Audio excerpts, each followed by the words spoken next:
Jalaluddin Rumi বলেন, হে বন্ধু, কোনো মরণশীল, ধ্বংসশীল, লয়শীল, ক্ষয়শীল এরকম কারোর সঙ্গে প্রেম ভালোবাসা করো না। কারণ যাকে তুমি ভালোবাসবে সে তো ধ্বংস হবে, মরবে, পচবে, গলবে। তোমার মহব্বতের কি হবে শেষে? তোমাকে রেখে সে মাসুক বেচারা কবরে চলে যাবে। আগে জানতে তো তুমসে কভি প্যার না করতে। হিন্দু ছেলে হিন্দু মেয়ের সঙ্গে খুব মহব্বতে সম্পর্ক করে বিয়ে করছে, নিজের পরিবার পরিজনের অমতে। সবাইকে ছেড়ে সে নিজের প্রিয়জনকে, প্রিয়তমাকে নিয়েই থাকে। কয়েকদিন পর ওই মেয়েটার মৃত্যু হয়ে গেছে। এইদিকে পরিবার পরিজন আপনজন সব পর হইল। যাকে পাওয়ার জন্য সে এখন কবরে গেল। পাগল পারা হয়ে রাস্তায় ঘুরে আর বলে, আগে জানতে তো তুমসে কভি প্যার না করতে।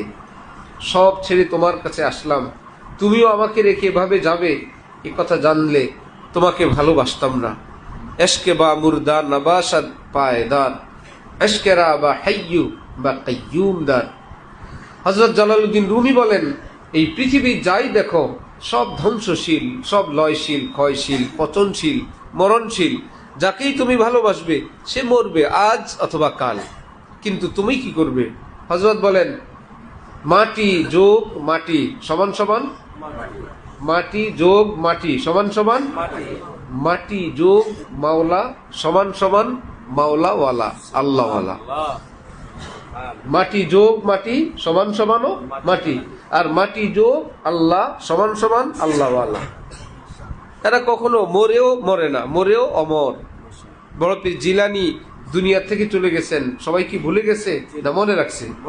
খাজা মঈনুদ্দিন চিশতি মনে রাখছে, থানবী মনে রাখছে, মাদানী মনে রাখছে, গাজালি মনে রাখছে, হাসান বসরি মনে রাখছে, হাফিজি পীরজি মনে রাখছে।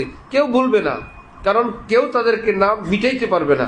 ইমামে আজমের নাম কেউ মিটাইতে পারবে না। ইমামে আবু ইউসুফ, ইমাম মুহাম্মদ রাহিমাহুমুল্লাহ, যারা মিটাইতে আসবে নিজেরাই মিটবে।